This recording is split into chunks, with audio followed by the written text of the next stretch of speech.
ان دنوں میں عام طور پر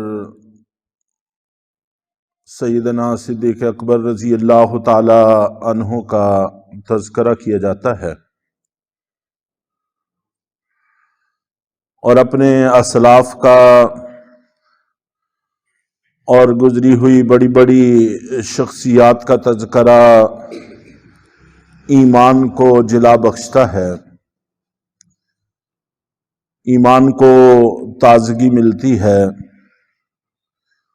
اور اپنے ماضی سے آگاہی نصیب ہوتی ہے۔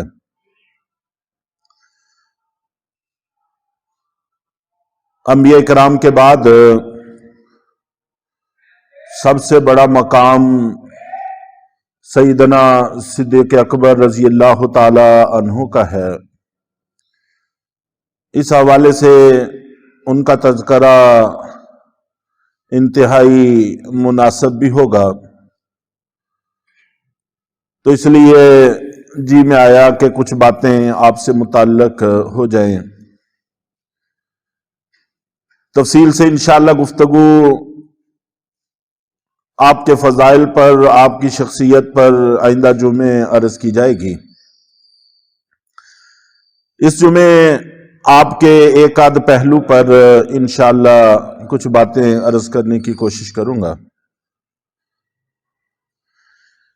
ایک دفعہ عجیب واقعہ پیش آیا کہ نبی پاک صلی اللہ علیہ وسلم کے پاس ایک دیہاتی شخص آئے اور اونٹوں کا سودا ہوا اللہ کے نبی صلی اللہ علیہ وسلم سے کہ اونٹ ابھی دے دیتا ہوں اور قیمت بعد میں وصول کر لوں گا۔ یہ معاملہ ہو گیا، نبی پاک صلی اللہ علیہ وسلم نے اونٹ وصول فرما لیے اور آپ نبی پاک صلی اللہ علیہ وسلم ایسا کرتے رہتے تھے، کسی سے اونٹ خرید لیے یا کچھ قرض لے لیا، ضرورت مندوں میں تقسیم کر دیا، اور پھر جب اس کی ادائیگی کا وقت آیا تو اللہ تعالیٰ کوئی نہ کوئی سامان پیدا کر دیتے تھے تو آپ ادائیگی فرما دیا کرتے تھے۔ چنانچہ وہ صاحب آپ سے معاملہ کر کے واپس چلے گئے۔ اتفاق سے ملاقات حضرت علی المرتضی رضی اللہ تعالیٰ عنہ سے ہو گئی۔ حضرت علی رضی اللہ تعالیٰ عنہ یقیناً بڑے دانا اور دانش مند انسان تھے، اس میں کوئی شبہ نہیں ہے، تمام اولیاء کرام کے امام ہیں اور ہم سب کے ایمان کا حصہ ہیں اور علم کا ایک پورا باب ہیں۔ چنانچہ انہوں نے کچھ راز معلوم کرنے کا فیصلہ کیا۔ اس وقت ان کے ذہن میں تھا، اب چونکہ واقعہ ہو چکا ہمارے لیے سمجھنا آسان ہے، لیکن جب وہ بات کر رہے ہیں وہ پس منظر بالکل مختلف تھا۔ اس وقت اس کا کسی کے وہم و گمان میں خیال بھی نہیں ہوگا، اس سے ان کے علمی مقام اور مرتبے کا بھی اندازہ لگایا جا سکتا ہے۔ انہوں نے اس بدو شخص کو، دیہاتی شخص کو کہا کہ تم اللہ کے نبی صلی اللہ علیہ وسلم کے پاس جاؤ، ان سے جا کے پوچھو کہ جس وقت میں قیمت وصول کرنے کے لیے آؤں، اگر تو آپ موجود ہوئے پھر تو کوئی مسئلہ نہیں ہے، آپ سے قیمت وصول ہو جائے گی۔ اگر وہ خدا نہ خواستہ اتفاق ایسا ہوا کہ آپ موجود نہ ہوئے، دنیا سے رخصت ہو گئے، آپ موجود نہ ہوئے، تو پھر میں کیا کروں گا؟ وہ آئے اللہ کے نبی صلی اللہ علیہ وسلم کے پاس، آ کر عرض کیا کہ اللہ کے رسول اگر میں آؤں اتفاق سے آپ موجود نہ ہوئے تو پھر میری قیمت کا کیا ہوگا، میں اس کو کس سے وصول کروں گا؟ تو اللہ کے نبی صلی اللہ علیہ وسلم نے فرمایا کہ تم ابو بکر صدیق کے پاس چلے جانا۔ یہ وہ واضح اشارات تھے جو اللہ کے نبی صلی اللہ علیہ وسلم اپنے صحابہ کرام کو دے کر گئے تھے۔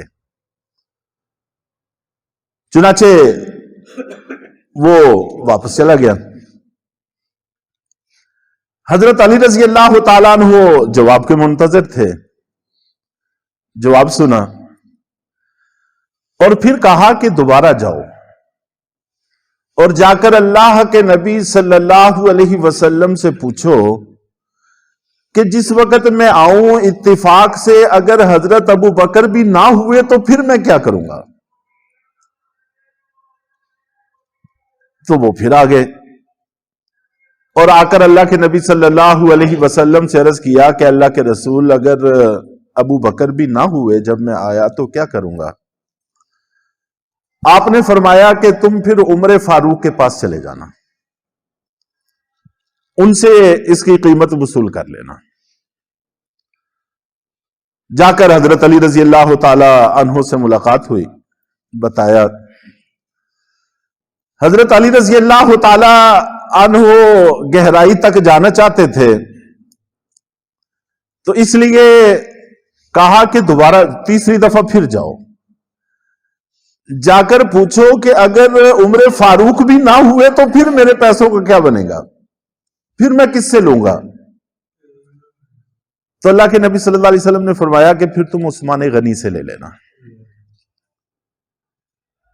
تو پھر یہ واپس جانے لگے۔ حضرت علی رضی اللہ تعالیٰ عنہ منتظر تھے۔ حضرت علی رضی اللہ تعالیٰ عنہ نے جواب سنا اور فرمایا کہ پھر جاؤ اور جا کر پوچھو کہ اگر عثمان غنی بھی نہ ہوئے تو پھر کیا بنے گا میرے پیسوں کا؟ تو اللہ کے نبی صلی اللہ علیہ وسلم نے فرمایا کہ میں بھی نہ رہا، ابو بکر بھی نہ رہے، عمر فاروق بھی نہ رہے، عثمان غنی بھی نہ رہے، تو تم بیٹھے رہو گے، تم بیٹھے رہو گے، ظاہر ہے اس وقت تک تم بھی نہیں رہو گے۔ تو یہ جواب سن کر پھر سلسلہ اس سوال و جواب کا منقطع ہو گیا۔ تو اللہ کے نبی صلی اللہ علیہ وسلم کی طرف سے اپنے بعد کے خلفاء کے اشارات بالکل واضح تھے، اور ایک طریقے سے نہیں، مختلف طریقوں سے واضح تھے۔ کئی ساری احادیث ہیں، بہت سارے واقعات ہیں جس سے اس بات کو بیان کیا جا سکتا ہے، یہ ان میں سے ایک ہے۔ حضرت ابو بکر صدیق رضی اللہ تعالی عنہ جس وقت خلیفہ بنے تو آپ کا اپنا بیان ہے کہ میرے دل کے اندر کبھی بھی بھولے سے بھی یہ خواہش پیدا نہیں ہوئی، یہ خیال پیدا نہیں ہوا کہ مجھے آپ کے بعد کوئی خلافت ملے گی۔ اور یہ میں پہلے بھی اس موضوع پر کئی دفعہ بات کر چکا ہوں کہ اللہ کے نبی صلی اللہ علیہ وسلم جب مکہ میں تھے اور حج کے موقع پر دور دور سے قافلے آتے تھے، آپ ان قافلوں سے مل کر کہا کرتے تھے کہ میں مکہ چھوڑ کر کسی طرف ہجرت کرنا چاہتا ہوں، اگر کوئی میرا ساتھ دے تو میں ان کے علاقے میں چلا جاؤں۔ تو بہت سارے قبائل تھے، بہت سارے لوگ تھے جو اس کے لیے تیار تھے، لیکن وہ صرف گارنٹی چاہتے تھے کہ آپ کے بعد حکومت ہمیں مل جائے۔ نظر آتا تھا سب کو حکومت ہمیں مل جائے، یہ گارنٹی اللہ کے نبی نہیں دیتے تھے کہ اللہ فرماتے تھے، آپ فرماتے تھے کہ یہ اللہ کی امانت ہے، جس کو چاہیں گے دیں گے۔ چنانچہ ایسے لوگوں کے سپرد کیا مدینہ والوں کے کہ جنہوں نے اس طرح کی کوئی شرط نہیں رکھی تھی۔ جہاں پر آپ گئے ہیں جب انہوں نے ایسی کوئی شرط نہیں رکھی، کوئی خواہش نہیں کی، کوئی ایسا خیال ظاہر نہیں کیا، جو آپ کے ساتھ تھے ان کے دلوں میں ایسا خیال کیسے ابھر سکتا تھا؟ کبھی تمنا پیدا نہیں ہوئی، بھولے سے بھی نہیں ہوئی کہ مجھے میرے آپ کے بعد کوئی ایسا عہدہ ملے گا۔ چنانچہ اصل طریقہ کار بھی یہی ہے، اسلامی طریقہ کار بھی یہی ہے کہ عہدہ ایسے شخص کو دیا جائے جو عہدے کا طلبگار نہ ہو، اس کے اندر اس عہدے کی صلاحیت ہو لیکن وہ اس عہدے کا طلبگار نہ ہو۔ جو شخص طلبگار ہوگا تو عام طور پر نااہلی حرکت میں آئے گی، پھر یہ نااہل لوگ پیش ہو جاتے ہیں اور اہل لوگ پیچھے رہ جاتے ہیں۔ ہمیشہ سے یہی ہوتا آیا ہے اور یہی ہے۔ قرآن پاک میں حضرت لقمان حکیم کا قصہ بڑی تفصیل سے منقول ہے، پوری سورت ہے۔ اللہ تعالیٰ نے ان کو اختیار دیا تھا، کسی نبی کو اللہ نے اختیار نہیں دیا، نبوت دی ہے، نبوت قبول کرنے کا اختیار نہیں دیا کسی کو بھی، بس جس کو دے دی سو دے دی۔ لقمان حکیم کو اختیار دیا تھا، اگر تم چاہو تو ہم تمہیں نبوت دے دیں، اور اگر چاہو تو نبوت کی جگہ حکمت اور دانائی، دانشمندی عطا کر دیں۔ حکمت سے مراد یہ حکمت نہیں علاج معالجے والی جس کو ہم طب کہتے ہیں، حکمت سے مراد دانائی ہے، دانشمندی، عقل، سمجھ۔ تو حضرت لقمان حکیم نے نبوت کو چھوڑ دیا تھا اور دانشمندی کو قبول کر لیا تھا۔ بعد میں ان سے کسی نے کہا کہ آپ نے نبوت جیسا عہدہ کیسے چھوڑ دیا؟ یہ تو وہ چیز نہیں ہے جس کو چھوڑا جا سکتا ہو۔ تو انہوں نے کہا کہ باقی جتنے بھی انبیاء اکرام ہیں ان سب کو اللہ نے از خود نبوت دی ہے۔ جب کوئی بھی مقام اور مرتبہ اور عہدہ اللہ خود کسی کو عطا فرماتے ہیں تو پھر اللہ کی مدد بھی شامل حال ہوتی ہے، اس عہدے کو نبھانے کی اللہ توفیق مرحمت فرما دیتے ہیں۔ اور جس وقت بندہ خود آگے بڑھ کر عہدہ قبول کرتا ہے، عہدے کو پانے کی کوشش کرتا ہے، پھر اللہ کی مدد شامل حال نہیں ہوتی۔ اور جب اللہ کی مدد شامل حال نہیں ہوتی پھر وہ ہوتا ہے جو ہو رہا ہے، ہم اپنی کھلی آنکھوں دیکھ رہے ہیں۔ تو اس لیے اگر میں نبوت از خود قبول کرتا، اللہ کی مدد شامل حال نہ ہوتی تو تم خود سوچو کہ میرا کیا ہوتا۔ اللہ تعالیٰ از خود اپنی مرضی سے عطا فرما دیتے تو وہ مالک تھے، لیکن چونکہ اللہ نے مجھے اختیار دیا، اب اگر میں قبول کرتا تو مجھے اپنے انجام سے ڈر لگتا تھا، میں نے اس کو قبول نہیں کیا۔ جب نبوت والا عہدہ بھی از خود حاصل کرنے کی کوشش سے منع کیا گیا ہے تو پھر یہ دنیا کے عہدے، اس میں تو خطرات بہت واضح ہیں۔ نبوت میں تو کوئی خطرہ نہیں ہے، اور دنیا کے عہدوں میں خطرات بہت واضح ہیں۔ اس کو از خود آگے بڑھ کر حاصل کرنے کی کوشش یہ کسی طور پر بھی مناسب اور درست نہیں۔ چنانچہ اللہ کے نبی صلی اللہ علیہ وسلم نے کسی کو بھی اپنا خلیفہ باقاعدہ نامزد نہیں کیا، اشارات تھے، واضح تھے، اور امت حضرت ابوبکر صدیق رضی اللہ تعالی عنہ کے ہاتھ پر متفق ہو گئی، اور آپ نے اس عہدے کا کبھی تمنا کرنا تو دور کی بات ہے، وہ کہتے ہیں کبھی مجھے وسوسہ بھی نہیں آیا۔ تو جب ایسے شخص کے حوالے ہوا، پھر سب سے خیر کا زمانہ حضرت ابوبکر صدیق رضی اللہ تعالیٰ عنہ کا زمانہ تھا۔ کتنی خیر تھی، کتنی بھلائی تھی، یہ اس دور کے حالات جب سامنے آئیں گے تو ہمیں اندازہ ہوگا۔ اور حضرت ابوبکر صدیق رضی اللہ تعالی عنہ نے حضرت عمر فاروق رضی اللہ تعالی عنہ کو باقاعدہ نامزد کر دیا تھا۔ اور حضرت عمر فاروق رضی اللہ تعالیٰ عنہ بھی کہتے ہیں کہ میں نے کبھی اس کی تمنا نہیں کی تھی، کبھی میں نے اس کی چاہت نہیں کی تھی، اور بلکہ بڑی حسرت اور افسوس سے کہا کہ ابو بکر تم نے میرے لیے بڑی مشکل پیدا کر دی۔ نبی پاک صلی اللہ علیہ وسلم کے پورے زمانے میں جو بھی عہدہ جس کو بھی دیا گیا آپ نے از خود دیا، کسی نے اس کو حاصل کرنے کی کوشش نہیں کی۔ اسی طرح صحابہ کرام کے پورے زمانے میں یہی صورتحال رہی ہے۔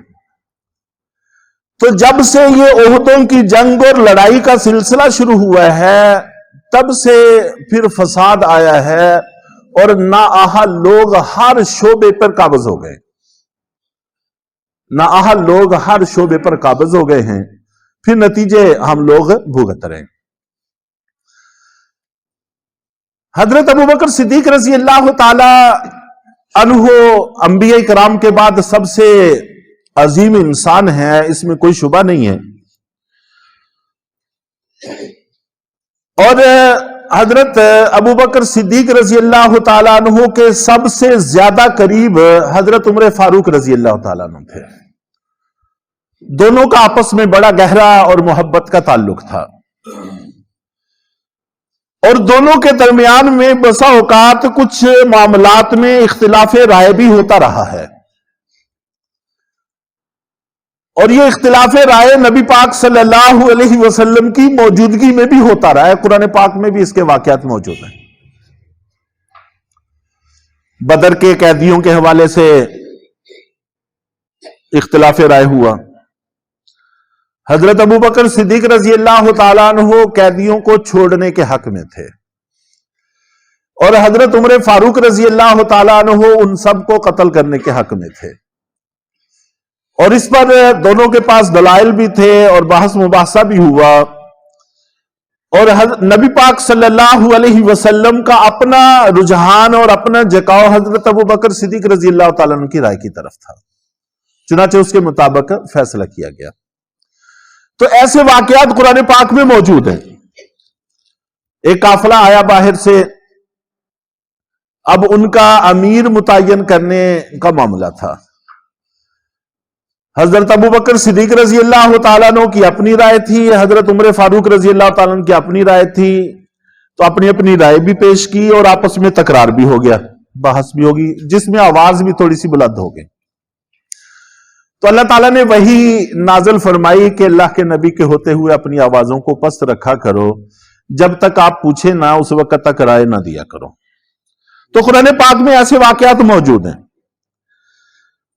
اور یہ اختلاف رائے کا سلسلہ بعد میں بھی قائم رہا، دونوں حضرات کے درمیان اختلاف رائے ہو جاتا رہا، لیکن پوری تاریخ شاہد ہے کہ اس اختلاف رائے سے ان کی محبتوں میں کبھی فرق نہیں آیا، ان کے آپس میں عظمت اور احترام اور تعلق اور ناطہ کبھی متاثر نہیں ہوا۔ جہاں علم آتا ہے، عقل آتی ہے، وہاں رائے کا اختلاف ہوتا ہے۔ اگر یہ دونوں چیزیں مفقود ہوں تو پھر رائے کا اختلاف نہیں ہوتا۔ ہمارے اساتذہ اکرام اکثر ہمیں مثال دے کے کہا کرتے تھے کہ آپ نے کبھی نہیں دیکھا کہ بھینسوں کی ایک کھرلی پہ آپس میں بحث اور تکرار ہو رہی ہو، نہ ان کے پاس عقل ہے، نہ علم ہے، نہ مباحثہ ہے، نہ کوئی بحث ہے، کچھ بھی نہیں۔ اس لیے جہاں پر بھی عقل آتی ہے، علم آتا ہے، وہاں اختلاف رائے ہوتا ہے۔ یہ ہو نہیں سکتا کہ یہ دو چیزیں ہوں اور اختلاف رائے نہ ہو، لیکن اہل علم کے درمیان، اہل فن کے درمیان اگر اختلاف رائے ہو تو اس سے الفت، عظمت، محبت متاثر نہیں ہوتی بلکہ بڑھتی ہیں، متاثر نہیں ہوتی۔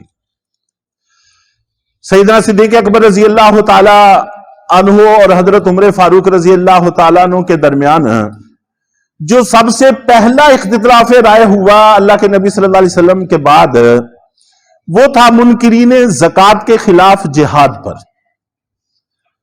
حضرت ابو بکر صدیق رضی اللہ تعالیٰ عنہ ان کے خلاف جنگ کرنا چاہتے تھے، اور حضرت عمر فاروق نے عرض کیا کہ امیر المومنین کیا کرنے لگے ہیں، وہ ہمارے بھائی ہیں، ہمارا اور ان کا قبلہ ایک ہے، وہ نمازیں پڑھتے ہیں، ہمارے ساتھ کھاتے پیتے ہیں، ہمارے ساتھ اٹھتے بیٹھتے ہیں، کیا ہم ان کے خلاف جنگ کریں گے؟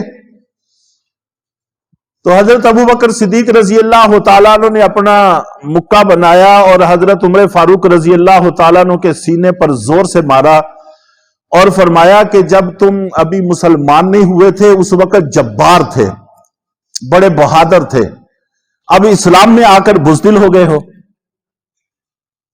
تو حضرت عمر فاروق کہتے ہیں کہ میں وہاں سے ہٹا اور جا کر ایک دیوار کے ساتھ جا کے بیٹھ گیا اور سوچنے لگا کہ کیا کروں۔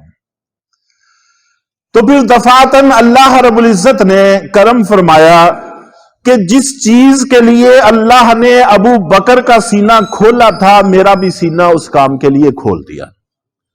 مجھے بھی بات سمجھ میں آ گئی اور پھر جتنے بھی فتنے تھے ان کا ڈٹ کر مقابلہ کیا اور سارے فتنوں کو اپنے سر جھکانے پڑے، قدموں میں گرنا پڑا۔ دوسرا اختلاف ان حضرات کا اس کے بالکل برعکس تھا، وہ تھا قرآن پاک کو جمع کرنے کے حوالے سے۔ جب مسیلمہ کذاب کے خلاف جنگ ہوئی، کافی سارے صحابہ کرام، حفاظ، قراء شہید ہوئے۔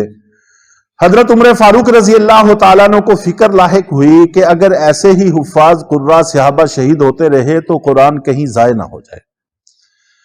حضرت ابوبکر صدیق رضی اللہ تعالیٰ عنہ سے درخواست کی کہ قرآن پاک کو ایک سرکاری سطح پر ایک نسخہ اس کا لکھ لینا چاہیے۔ حضرت ابوبکر صدیق رضی اللہ تعالیٰ عنہ انکار کرتے تھے کہ جو کام اللہ کے نبی نے آج خود نہیں کیا میں کون ہوتا ہوں اس کو کرنے والا ہوں۔ حضرت عمر فاروق مسلسل کہتے رہے، وقتاً فوقتاً کہتے رہے، تو حضرت ابوبکر کہتے ہیں کہ یہاں تک کہ جس چیز کے لیے اللہ نے عمر فاروق کا سینہ کھولا تھا میرا بھی سینہ اللہ نے اس کے لیے کھول دیا۔ مجھے بھی شرح صدر ہو گیا کہ واقعی یہ وقت کی ضرورت ہے، قرآن پاک کو جمع کر لینا چاہیے۔ جمع کر لیا گیا۔ تو امیر المومنین ہیں اور انبیاء اکرام کے بعد سب سے عظیم ہیں، اگر اپنی بات منوانے کا موقع ہے تو منوا لی، اگر ماننے کا موقع ہے تو مان لی۔ نہ اس بات پہ کوئی جھگڑا نہیں، کوئی دنگا نہیں، کوئی فساد نہیں۔ پوری تاریخ اس کو مثال کو بیان کرنے سے قاصر۔ تمہارا یہ وہ شخصیات ہیں جو ہمارے بڑے ہیں، ان کے نقش قدم پر ہمیں چلنا چاہیے۔ ہمارے ہاں گھروں میں میاں بیوی کے درمیان، اولاد والدین کے درمیان، عزیز و رشتہ داروں کے درمیان چھوٹی چھوٹی باتیں پیش آتی ہیں اور پھر مرنا جینا ہمارا ختم ہو جاتا ہے اور ایک دوسرے کے ساتھ دشمنیاں پیدا ہو جاتی ہیں۔ اسلام ہمیں یہ چیز کا درس نہیں دیتا۔ جو رائے کا اختلاف ہے وہ اپنی جگہ، رشتوں کی محبتیں اور الفتیں اپنی جگہ، یہ متاثر نہیں ہونی چاہیے۔ تو پھر یہ اہل علم کا اختلاف ہے، وگرنہ پھر یہ جہلاء کا اور بحثوں کی لڑائی ہے۔ تو اس لیے ہمیں خود سوچنا چاہیے کہ ہم انسان ہیں یا جانور ہیں، ہمیں کون سا رویہ اختیار کرنا چاہیے۔ اللہ تعالی ہم سب کو صحیح راستے پر چلنے کی توفیق عطا فرمائے۔